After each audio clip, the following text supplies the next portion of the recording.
13 November आहे आणि उद्या 14 नोव्हेंबर आहे।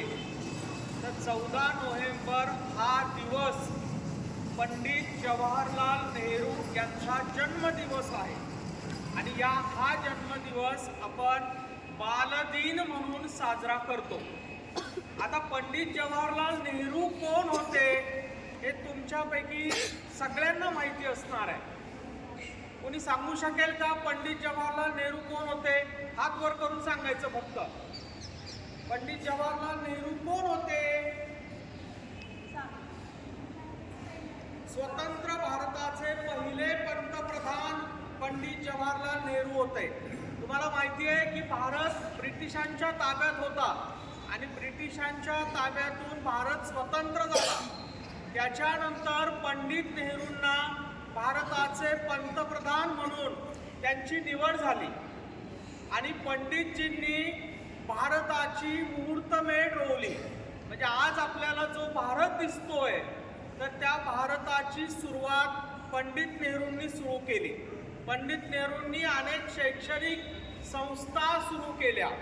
पंडित नेहरूंनी अनेक औद्योगिक संस्था म्हणजे इंडस्ट्रीज भारतामध्ये आणल्या आणि ज्या भारतामध्ये बघा मी बोलतोय ते लक्षात घ्या, ज्या भारतामध्ये एक साध्या सुईचं सुद्धा उत्पादन होत नव्हतं तो भारत औद्योगिक क्षेत्रामध्ये आघाडीवर गेला। याचं श्रेय निर्विवादपणे पंडित नेहरूंना जातं।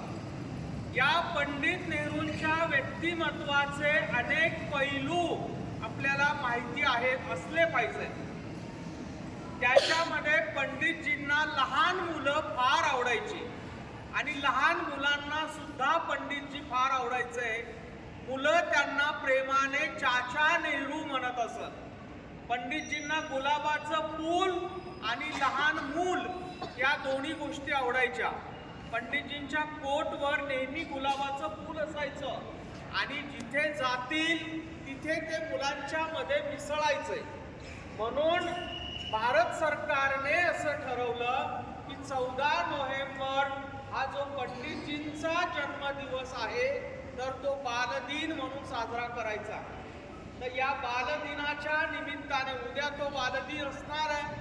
त्याच्यावरती आपल्या व्हॉट्सॲप ग्रुपला व्हिडिओ येतील, पण या निमित्ताने पंडित नेहरूंचं चरित्र आपण मिळून वाचलं पाहिजे की या भारतासाठी पंडित नेहरूंचं योगदान किती मोठं आहे हे आपल्याला त्यांचं चरित्र वाचल्यानंतर कळेल। भारताच्या पहिला पंतप्रधान इंदिरा गांधी या पंडित नेहरूंच्या कन्या होत।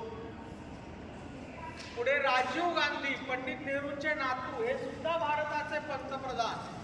आणि या गोष्टी आपल्याला इतिहासातल्या ठाऊक असल्या पाहिजे। तर आपण हे जे दिनविशेष साजरे करतो ते दिनविशेष साजरे करतो त्याचं महत्त्व या दृष्टीने आहे की आता आपल्याला उद्या बालदिन आहे, आपल्या ग्रुपवर व्हिडिओ येईल, पंडितजींच्या कार्याची माहिती त्याच्यामध्ये असेल, तो व्हिडिओ बघा आणि पंडित नेहरूंच्या विषयीची पुस्तकं मिळवून ती वाचा, त्यांचं चरित्र आत्मसात करा। म्हणजे तुमच्या लक्षात येईल की पंडित नेहरूंनी स्वतंत्र भारताची पायाभरणी करताना म्हणजे हा भारत देश उभा करताना जे कष्ट घेतले, जी तळमळ होती, जी आपुलकी होती ती तुमच्या लक्षात येईल। तर उद्या 14 नोव्हेंबरच्या निमित्ताने तुम्हाला ही माहिती सांगणं आज आवश्यक होतं। पंडित नेहरूंना आपण आठवूयात, त्यांचं चरित्र अभ्यासूयात आणि त्यांना एक विनम्र अभिवादन करूया। धन्यवाद।